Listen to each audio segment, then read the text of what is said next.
Good morning everyone and welcome to a review of the final wing of the League of Explorers Hearthstone expansion. My name is Rooster and many of you may ask yourself the question, is this last wing worth buying with my hard-earned in-game gold? And that is what we're trying to find out. So as usual, this wing will cost you 700 golds, or you can of course buy it with money, but in which case buying it with real money will give you a discount. So if you plan on spending any money on Hearthstone at all, I would highly recommend you spend it on adventures and complete adventures at that. It's pretty much the best deal you're going to get. So in the Hall of Explorers we return after getting the 3 parts of the artifact, the Staff of Origination, and having it stolen by the arch thief Rafam. We are here accompanied by Elise Starseeker, along with the other heroes we've already encountered in the last few expansions, Reno Jackson, Bran Bronzebeard, and Sir Finley Myrgleton.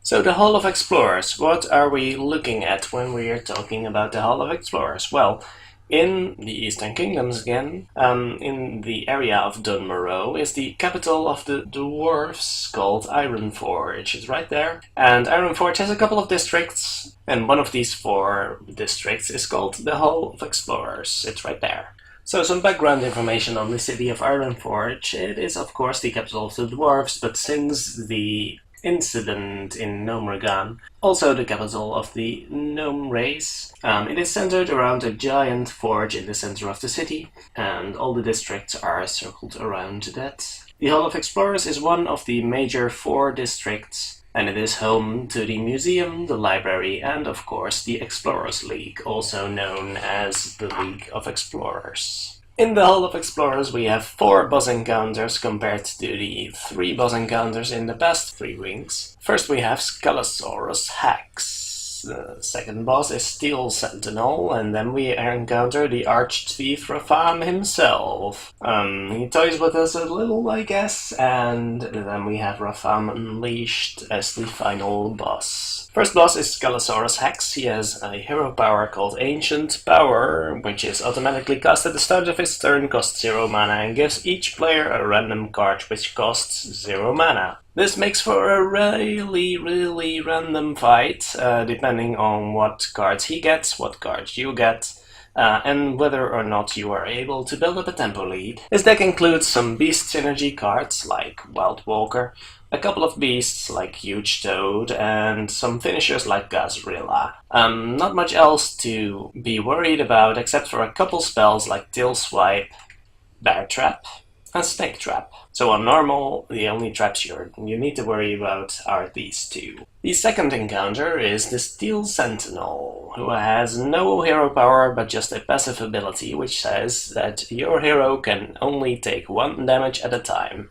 He also includes a number of creatures in his deck which increase his lifespan even further, like Armorsmith, Bash, or Tuskar Jouster, which makes for quite a long fight if you are unprepared and just fighting him with a normal deck. Also included are weapons like Arcanite Reaper and True Silver Champion, which are particularly effective because of his passive hero power, which means he only takes 1 damage when swinging with his weapon. And to top it off, a couple of Divine Shield creatures like Argent Horse Rider and Master Jouster. The third boss is Arch-Thief Rafam, who has a hero power called Unstable Portal, which for 2 mana adds a random minion to your hand. It costs 3 mana less. This is exactly like the Unstable Portal card, and he is not forced to use it on his turn, so he can simply use it when he has nothing to play.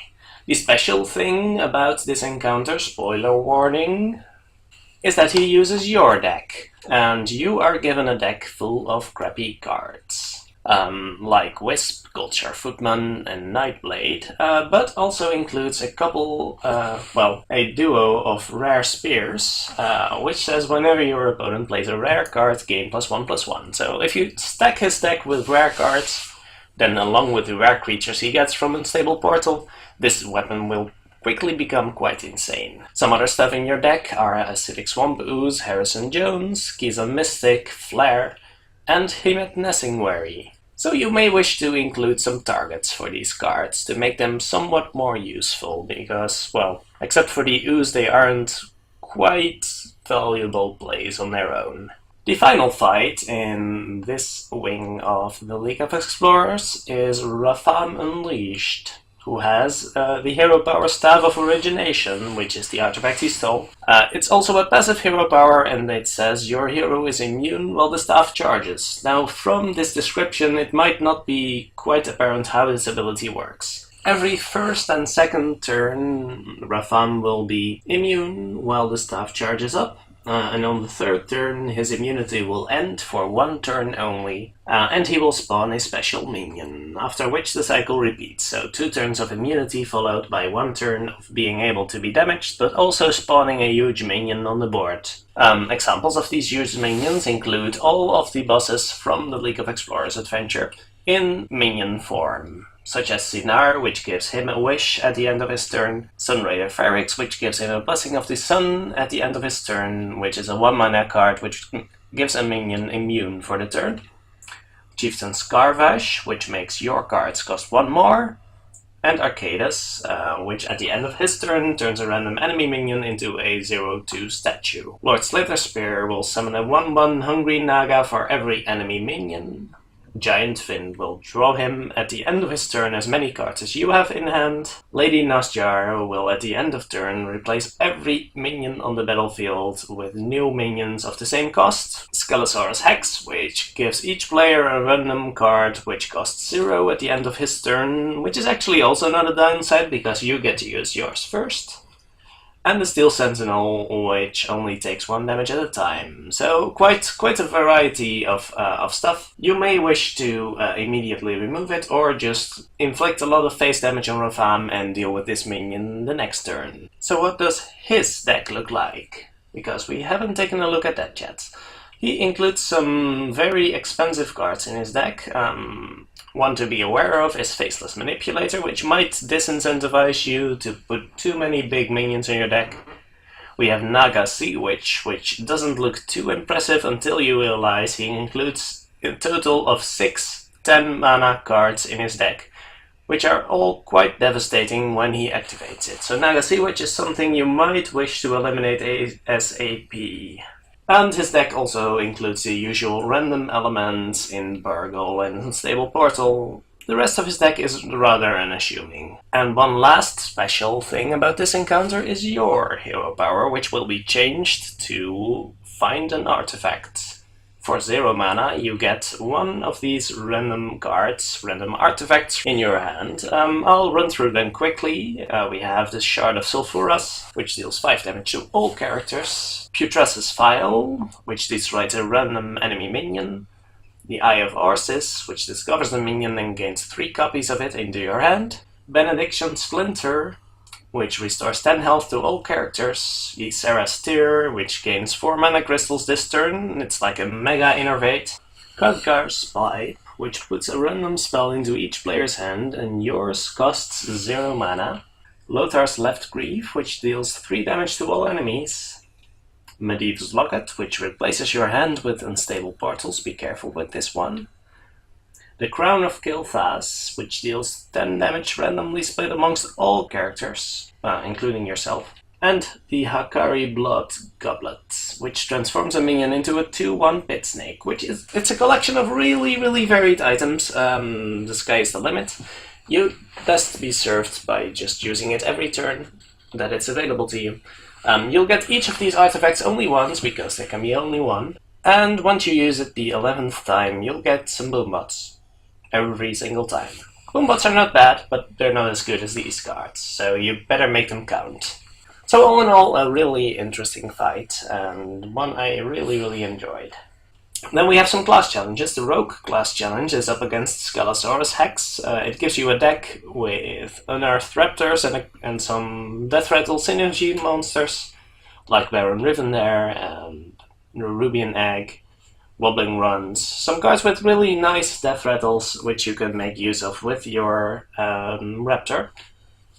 And otherwise, it's just the Ancient power that really decides the course of this class challenge.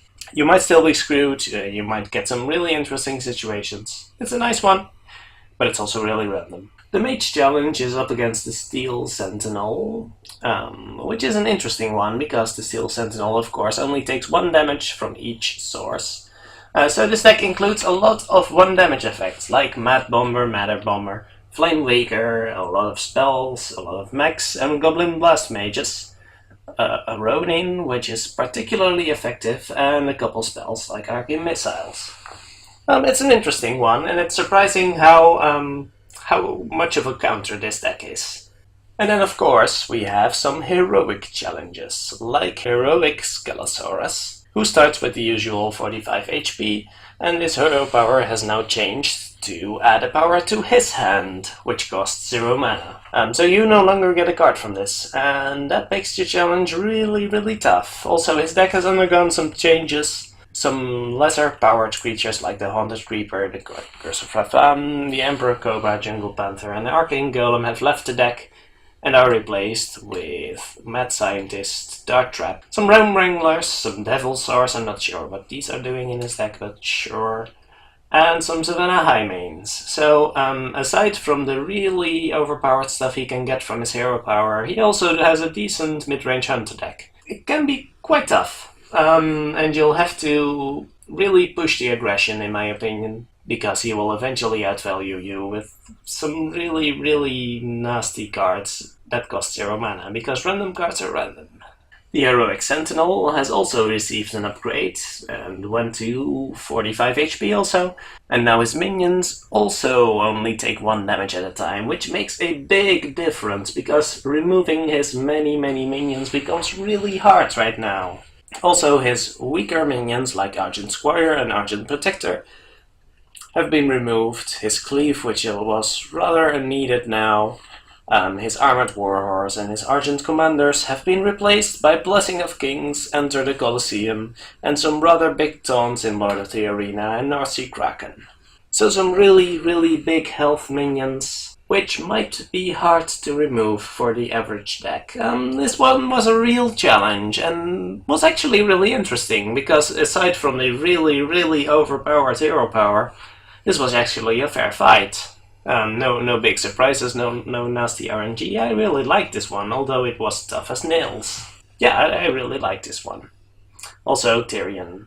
Screw Tyrion. Heroic Archthief doesn't receive much of an upgrade, except that his hero power now costs 0 mana. So he will pretty much Unstable Portal every single turn, and that added to the deck you're giving him does prove to be a bit of a challenge, but that's mostly because your deck sucks even more.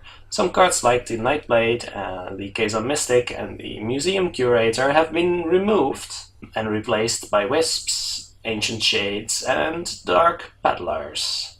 That means your deck becomes really cheap. The Ancient Shades are the only real big creature in your deck, and you'll have to be careful with them. Last challenge is Heroic Rafam. Rafam Unleashed, of course. Rafam still has the same hero power, which makes his hero immune while the staff is charging. So that means 2 turns of charging, then 1 turn of vulnerability, and summoning a minion. And these minions are now a little bit bigger, and some of them a little bit different. So all of them are now 10/10. Chieftain Scarvesh, for example, now causes your cards to cost 2 mana more. Giant Finn now draws in 2 cards at the end of his turn, instead of looking at your hand and drawing that many. Scalosaurus Hex now only gives him a card that costs 0. And Sunraider Ferrix makes all of his other minions immune. Most of the other bosses have remained the same, except they have been increased to 10/10 instead of 5/5. To top that off, your hero power now costs 2 mana, which makes it a lot harder to squeeze that value in between, because every 3 turns you'll have a 10/10 to worry about. Also, his deck has received some slight upgrades. For example, the Huge Toad, the Wobbling Runs, and the Curse of Rafam weren't quite effective, so they have been replaced by Flame Strikes, Sludge Belchers, and an extra Entomb, which makes the deck a little bit tougher to deal with. So all in all, a nice challenge. The cards you get from the artifacts are still really good, but you'll need them desperately, because this is quite a tough fight. Alright, now let's take a look at the cards you earn from this adventure. The first being Fossilized Devilsaur, which looks exactly like Scalasaurus Hex, but that must be a coincidence, right? It's an 8 mana 8/8 creature that has Battle Cry if you control a beast gain Taunt.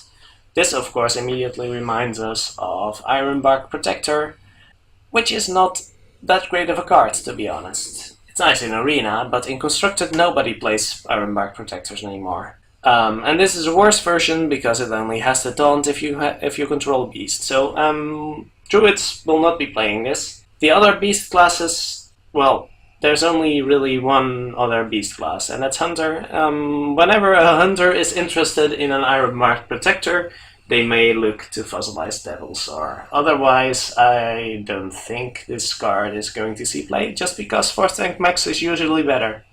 The difference between 8 and 7 attack is usually not all that relevant. Second card is Raven Idol, which is a druid spell, which says choose one, discover a minion, or discover a spell. This card gives great flexibility to the druid, which is already quite a flexible class. When you play it, it gives you the option to discover a minion or to discover a spell. And depending on what the board state currently is, depending on what cards you currently have in your hand, you will be able to determine what it is you need the most at this point. Usually it will be spells, but if your hand is quite light on minions, you'll be happy to just discover a minion and get something to play. Also remember that discover means that you'll get class cards 4 times as often as neutral cards, and especially with spells this is relevant because you'll only get spells from your own class. And druid spells are rather good. Almost half of a druid spells are removal or can be used as such, like Savage Roar or Force of Nature. So you are really likely to get an answer to the problem that's currently on the board if you use Raven Idol to discover a spell. That's really nice. Next card, Cursed Blade. It's a warrior weapon, costs 1 mana. It's a 2 attack, 3 durability weapon, and it has the text, double all damage dealt to your hero. That means while this weapon is equipped, your hero will take twice as much damage from any source. Now that's quite a hefty downside, but let's take a look at how much upside this has. Let's compare this to Stormforged Axe, which is a 2 mana 2/3 weapon with Overload 1. So you're getting 1 mana for free and 1 mana Overload for free, basically, when you're playing Cursed Blade. Late game, you can't really play Cursed Blade anymore, because if your opponent then has some bursts, then you'll just amplify that and beat that on the spot. So that's the real danger in Cursed Blade. But against a very board control centric deck like Paladin, Cursed Blade might still be worth it. If there will be an aggressive warrior deck that will also use Fiery War Axe and Cursed Blade, it might work. This card hasn't shown up in any competitive decks, I think, but it might have its spot in the spotlight because it is a really powerful card. Next card is Museum Curator. It's a priest minion, 2 mana, 1 attack, 2 health. Battle Cry, discover a Death Rattle card. So, what Death Rattle cards can a priest discover? Well, one example is clearly rearing its head, which is a Dark Cultist. Museum Curator gives you a 30% chance of getting a Dark Cultist. And that's the card you'll usually be looking for, because it's a nice follow-up to a turn 2 Museum Curator, a strong 3 mana minion after a weak 2 mana minion. But usually you'll be playing the Museum Curator in the later game and just be looking for a beefy minion to clog up the board and get some value from. And Death Rattle minions do exactly that. You have a very decent chance of getting a useful big mana card that really provides value for its mana cost. And of course you might also get some decent early game minions, but that's up to the situation itself. Dark Cultists and big beefy minions like Karen Bloodhoof are really what you're playing this card for. Next card is Curse of Rafam, which is a warlock spell, and it says give your opponent a cursed card. While they hold it, they take 2 damage on their turn. The cursed card looks like this. While this is in your hand, take 2 damage at the start of your turn. So that means for 2 mana you get a guaranteed 2 damage on your opponent, and until they pay 2 mana to get rid of the cursed card, they will take 2 damage at the start of every turn. Now, why is this a bad card? Because if your opponent really doesn't want to take the 2 damage, then he'll pay the 2 mana, and you paid 2 mana for this. So basically, you just went even on mana and dealt 2 damage to your opponent. I don't think Sinister Strike would be played if it costs 0 mana in most decks. And most Warlock decks aren't actually looking for this direct damage. The worst part here is that if your opponent is not under direct pressure, you just spend 2 mana to deal 2 damage to your opponent, and your opponent can just not pay the 2 mana to get rid of it. Because they might think, well, I'll take the 2 damage and then the 2 damage again, and in the meantime I'll build up a board. And then I'll pay the 2 mana when it's no longer relevant. One tiny advantage Curse of Ratham has is that it will kill mages through Ice Block. That I'll give it. So if the meta is swarmed by freeze mages, bring your Curse of Rathams, guys. Next card is Wobbling Runs. Wobbling Runs is a 6 mana 2/6 minion with Death Rattle, summon 3 2/2 runs. The best part about this card is that the runs are 3 different minions. They are the Grumbly Rund, the Rascally Rund, and the Wily Rund. This is a great card for this reason alone. Besides that, compare this card to Cairn Bloodhoof or Piloted Sky Golem and see why this card does not have much of a board presence. It is really hard to trigger these runs reliably, because the problem is 6 health is a lot, 2 attack is not a lot, so you aren't getting a lot of value out of your Wobbling Runs until it triggers. And that might be the real problem here, because your opponent will likely just ignore it. Or wait until they have a board clear, then kill it and clear the board. Which is not what you want. So I don't have much expectations of this card, but it is a really funny one. Next card is Desert Camel. It is a 3 mana 2/4 Hunter Beast card with Battlecry, put a 1-cost minion from each deck into the battlefield. At first glance, this doesn't look too bad, because you're getting a 1-cost minion and your opponent is getting a 1-cost minion, much unlike the Hungry Dragon, which gives only your opponent a random 1-cost minion. And if your opponent does not have a 1-cost minion, then you are way ahead.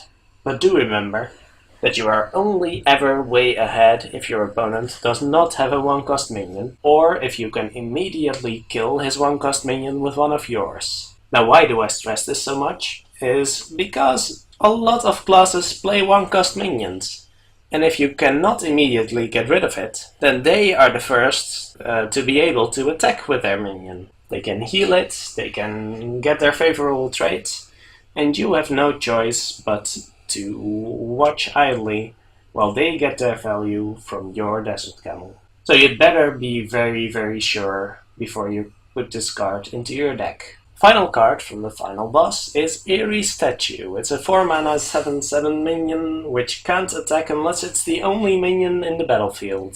Now take a good look at the text on this card. It can't attack unless it's the only minion in the entire battlefield. That means you have no other minions, so you can't develop your board while attacking with this guy. Or you have to trade in every one of your minions except this one, then attack face with this one, and then play your other stuff, which you get to trade in again on the next turn.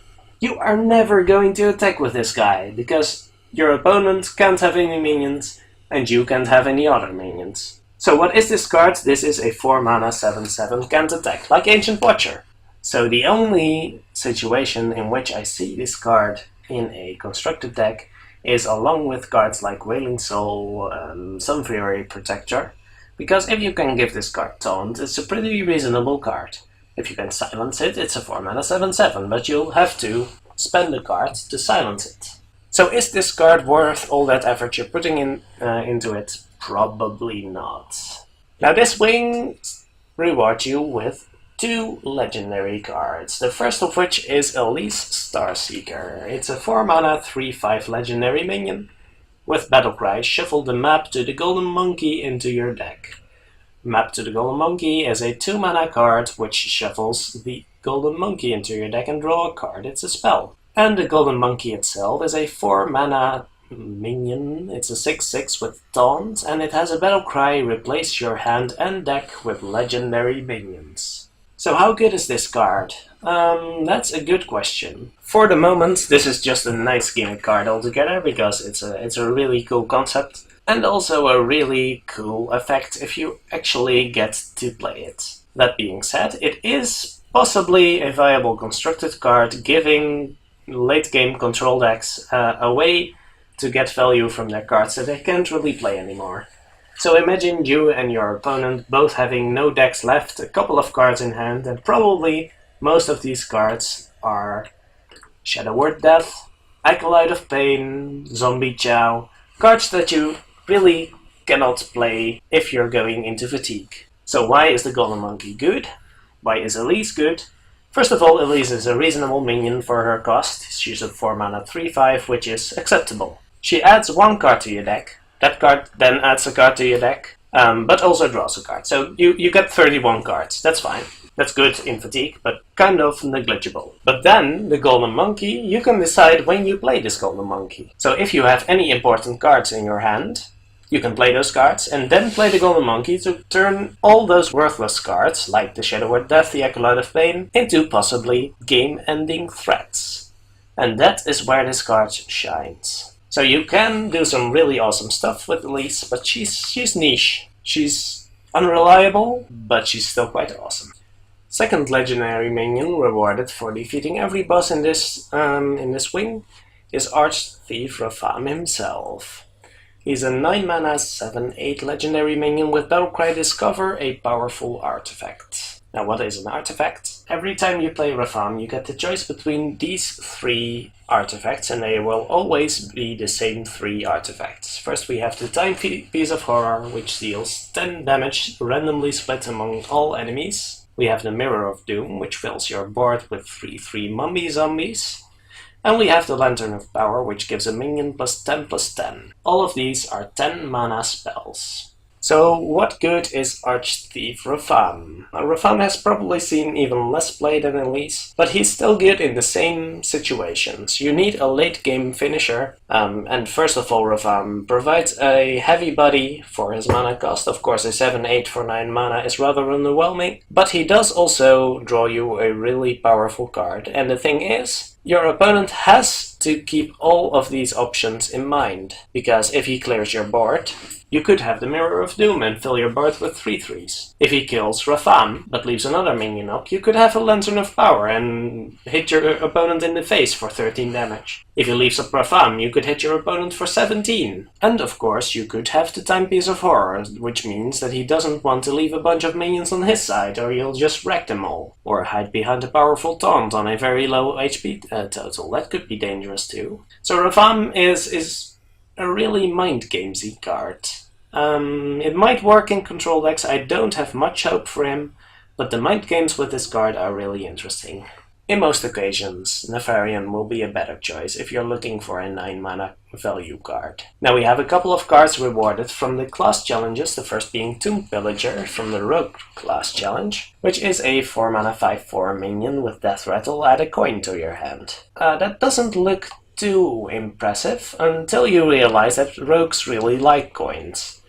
Because they can use it to combo off or to draw cards with Gadgets and Auctioneer, and Miracle Rogue used to be a real deck. And when Auctioneer was changed from 5 to 6 mana, the deck kind of plummeted, but Tomb Pillager really brought this deck back in business. It is a really good deck again. Also, just imagine coining out a Tomb Pillager and then coining out a Shadowpan Rider on the next turn. The reward for the Mage class challenge is Animated Armor, which is a 4 mana 4/4 minion with the ability your hero can only take 1 damage at a time. So like the Steel Sentinel, this will protect your hero from any amount of damage and reduce it to 1. Now the problem here is that unless you have a really big taunt, which already protects your health total, any damage directed at your face will just instead be redirected to animated armor. So what would withhold your opponent from just attacking the animated armor instead? The sole situation in which I can see this card being useful in constructed is in the die-hard fatigue matchups, where if you can stick this animated armor as your very, very last card and your opponent can't answer it, then you have per definition won the fatigue game. You can't possibly lose it from that point.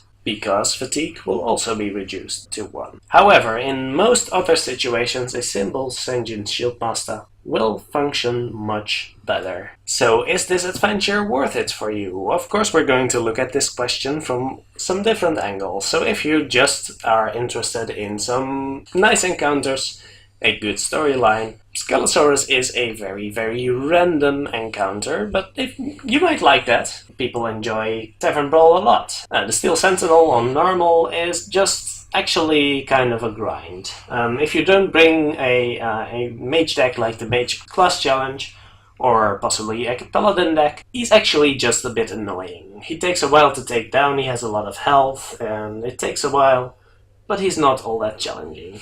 The Rafam encounters, though, are very, very good, both of them. But still, most normal bosses are very easily beaten, and I have already proven this by just taking some auto-generated decks. Of course, this proves nothing, but no, never mind that. By taking some auto-generated decks and not even looking at the decks before running them into the NPC encounters, you can beat them with anything. Now for the challenge of heroic mode. The Scalosaurus encounter is one of the worst encounters I've ever done in heroic. It's terrible. He drops a turn 1 Isera and you've basically lost. So you have to be the aggressive one in this encounter, and you have to be able to deal with humongous monsters. You can't possibly prepare for anything he throws at you. I didn't find it much fun, to be honest. The second boss, however, with the change that all of his minions only take 1 damage at a time, is actually really interesting and challenging. And I really enjoyed the challenge of this one. So your mileage may vary, of course, but yeah, I really like this one. The Archthief is, again, quite random because, well, your deck sucks and he has a 0 mana unstable portal. It's less bad than the first encounter, but yeah, you are kind of dependent on cheesing the boss by giving him cards that he can't play with, cards that he refuses to play with, or cards that he makes horrible use of. And the final Rafam encounter, again, is a very, very good one. It does require you to have some very efficient removal against all of his big stuff, but the effects are very varied. This is an encounter that is very much worth repeating, because it will be different every time depending on what effects his 10-10 monsters will have, and in what order you will draw your 0 mana cards. So it's a really nice one. There's a lot of unique minions, a lot of unique spells added, which makes for a very varied experience. I liked it a lot. Of course, your mileage may vary. Difficulty is, of course, a very subjective matter. So are there any good gimmicky cards to use in casual and/or brawl mode in this wing? There are some pretty interesting effects on some of these cards, but mostly it's just the 2 legendaries. The other cards are just not that inspiring. They don't grab you. You aren't really encouraged to build a deck around them. Elise and Archthief are rather interesting though, and especially Elise decks are hilarious to watch. So if you like these cards, then it will be worth it. But the others are just not that inspiring. So are there any constructed staples in this wing? Again, there are a few cards that definitely have some potential, like the Museum Curator, the Tomb Pillager, and the Raven Idol. These have all seen constructed play, and are probably viable in their respective classes. Viable, although definitely not mandatory. The other cards are probably not that great, and that applies to most of them, including the legendaries. I might be wrong at this in due time, but Elise decks are probably mostly gimmicky, and the other cards are just not that great. So these cards, well, they have seen some constructed play, are probably not essential and can be replaced by other cards that you have to your availability. So in conclusion, this wing looks comparable to the 5th wing of Naxxramas in that there are quite a number of interesting cards, but if you look at constructed viability, you really only need them for a couple of select classes. Some cards are useful but limited in scope. What do I mean with this? So for example, the animated armor can help a freeze mage in a fatigue matchup, Or the Curse of Rafam can help a Warlock in a Freeze Mage matchup. Elise and Rafam can help Fatigue decks or Control decks in a Fatigue matchup. The other cards are kind of useful, probably worthwhile including, but aren't really required. There are some fun cards, but the main reason to buy this adventure is for the encounters, which are really fun on average. My verdict: buy this expansion at the very last. You really don't need the cards in this expansion for your constructed decks. You might like them, and if you do, be my guest and spend your 700 gold on this, and you will enjoy it. You really will. But if you're looking for cards to expand your collection, look at the other expansions first. So it depends a lot on which classes you play. If you play Priest or Druid or Rogue and you really enjoy these cards, be my guest and buy it. But the cards are just not that mandatory, even though the encounters are good and very fun. So should you buy all the wings with gold? The first wing was a bit overrated, but probably overall worthwhile. Especially Reno can be really helpful against some of the more aggressive decks in the current meta. The second wing was probably a bit underrated and is actually very good. Although I should mention that every class will probably only get one card out of this expansion, even though they are very good cards.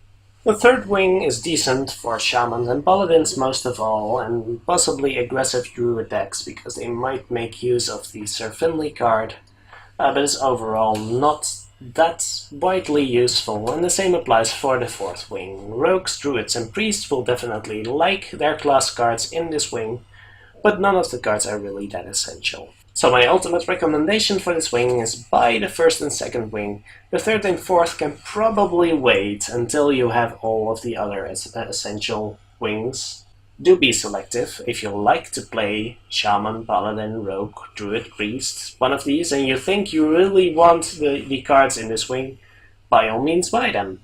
But if you want to maintain a wide collection of playable decks, you'll probably want to buy a couple of wings of Naxxramas and probably all of Blackrock Mountain before you're dipping your toes into the League of Explorers, the last couple of wings. One final note though, the encounters in this adventure are all around amazing and very much worth buying for that purpose alone. Alright, that's it for the League of Explorers. I hope this video has been of some use for you. Thank you very much for watching, and I'll see you back soon.